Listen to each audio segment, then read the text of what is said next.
Good day, dear students. Today's lecture's topic is communicative approaches. And there are 2 points I'm going to talk about: cooperative language learning and content-based instruction. Cooperative language learning is focused on the idea that teaching should make maximum use of cooperative activities and interactions, fighting against all the ideas that teaching should be teacher-fronted, and that strong and weak students should be educated separately. Cooperative language learning maintains that in cooperative group work, students are likely to scaffold each other and therefore raise the language level of the class. Cooperative language learning is based on the idea that the second language learning can be best done in heterogeneous groups. When all students work collaboratively and cooperatively for one common goal, it replaces the idea that the students have to work competitively against one another. On the contrary, it rather supports the idea Vygotsky claimed in his social-cultural theory, which states that interaction not only facilitates language learning but is a causative force in acquisition. Vygotsky was of the opinion that social interaction is seen as the only way of learning a language sufficiently, and therefore he came up with his idea of zone proximal development, and real potential development where the learner can achieve that potential only with assistance. In this slide, I am going to present some key features of cooperative language learning.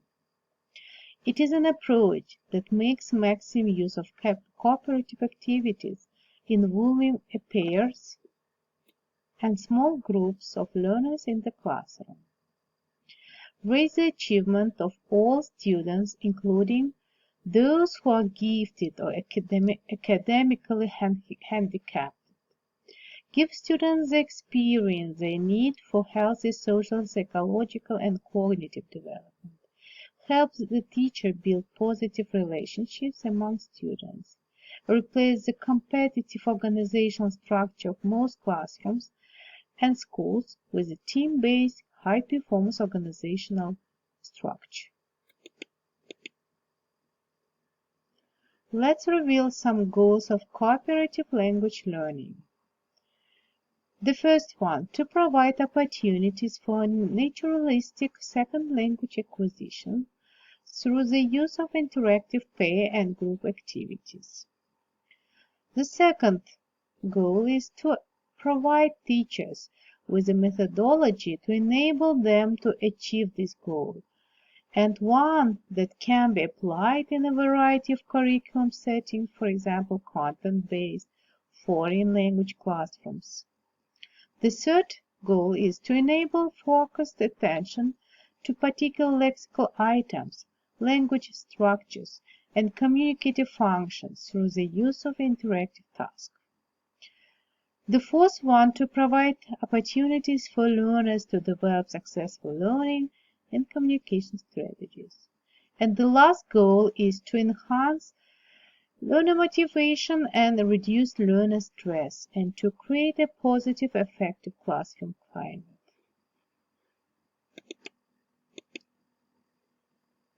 To achieve group-based procedure, 3 types of cooperative learning group defined by Johnson. The first type, formal cooperative learning group, 1 period to several weeks. Specific task involves students working together to achieve shared learning goal, group assignment, group project, and some other similar tasks. The second, cooperative-based group, at least 1 year, support each other to achieve academic goal, role play, group discussion, overall activities in one class session.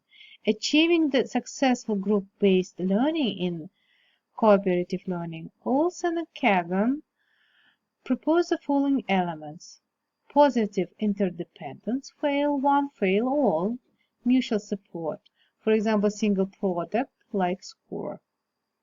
Group formation, deciding group size, assigning students to group, student roles in group.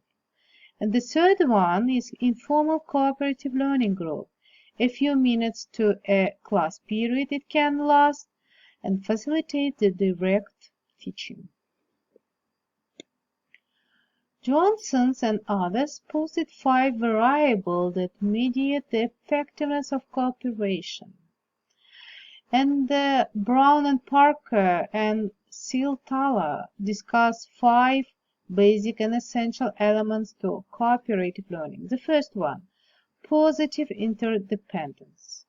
Students must fully participate and put forth effort within the group. Each group member has a task, role, responsibility, therefore must believe that they are responsible for their learning and that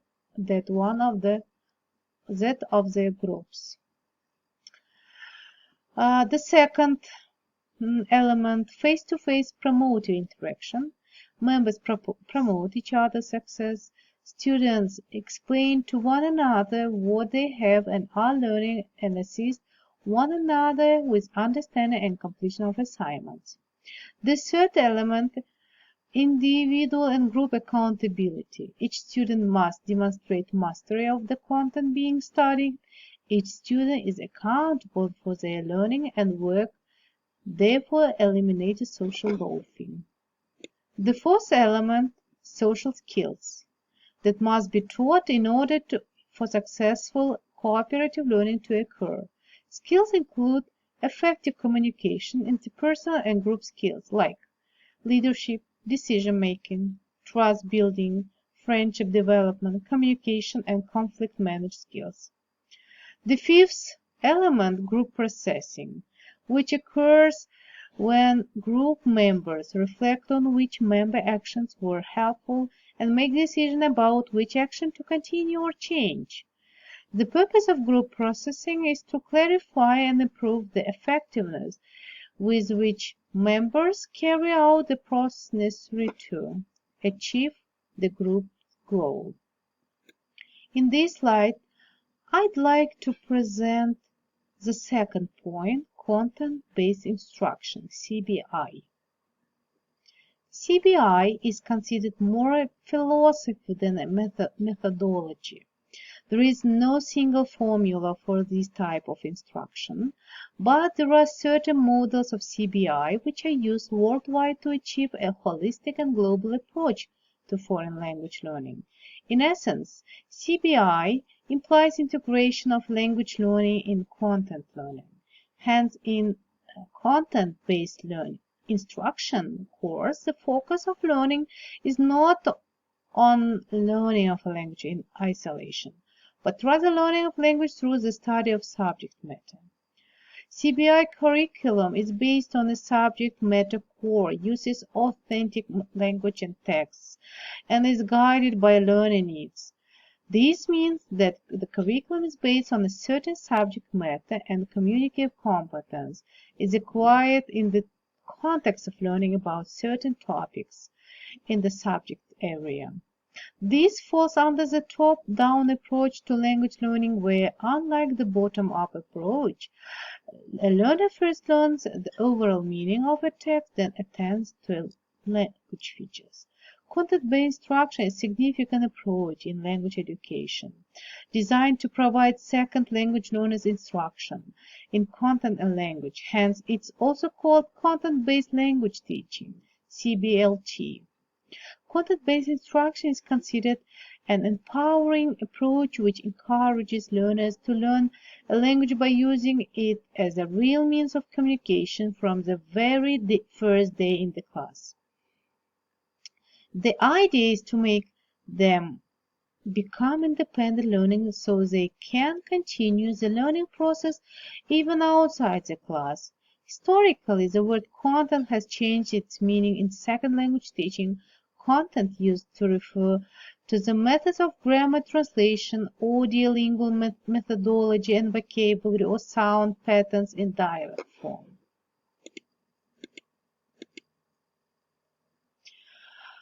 In this slide, I'm going to reveal some benefits of content-based instruction.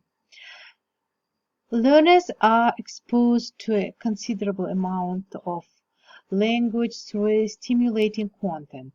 Learners explore interesting content and are engaged in appropriate language-dependent activities. Languages are not learned through direct instruction, but rather acquired naturally or automatically. CBI supports contextualized learning. Learners are taught useful language that is embedded within relevant discourse context rather than presented as isolated language fragments. Hence, students make greater connection with the language and what they already know. In CBI, information is reiterated by strategically delivering information at the right time and through situation, compelling the students to learn out of passion. Complex information is delivered through real-life context for the students to grasp easily, thereby leading to interesting motivation. Greater flexibility and adaptability in the curriculum can be deployed as per the student's interest. Why does a content-based instruction lesson look like? There are many ways to approach creating a CBI lesson.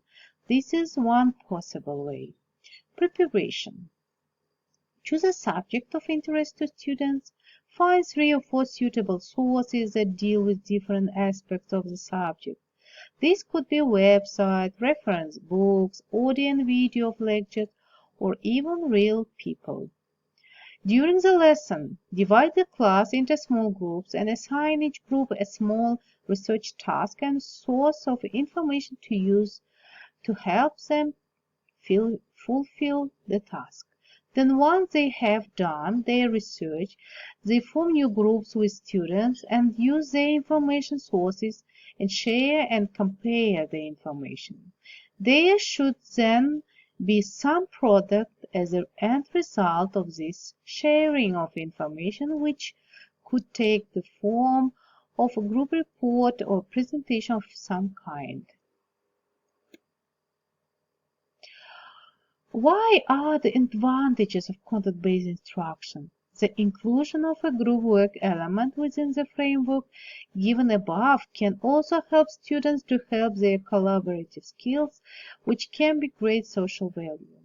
The first advantage, it can make learning a language more interesting and motivating. Students can use the language to fulfill a real purpose, which can make students both more independent and confident.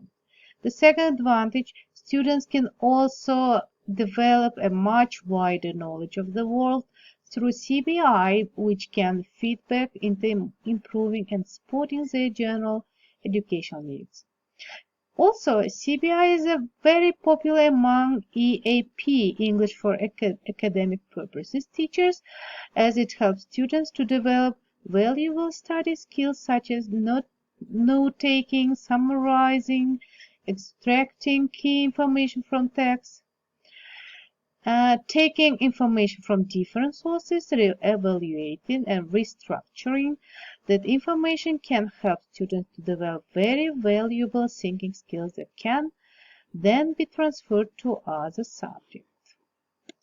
And in conclusion, I can say, while CBI can be both challenging and demanding for the teacher and the students, it can also be very stimulating and rewarding. The degree to which you adopt this approach may well depend on the willingness of your students, in institution in which you work, the availability of resources within your environment. It could be something that your school wants to consider introducing across the curriculum, or something that you experiment with just the 1 or 2 lessons.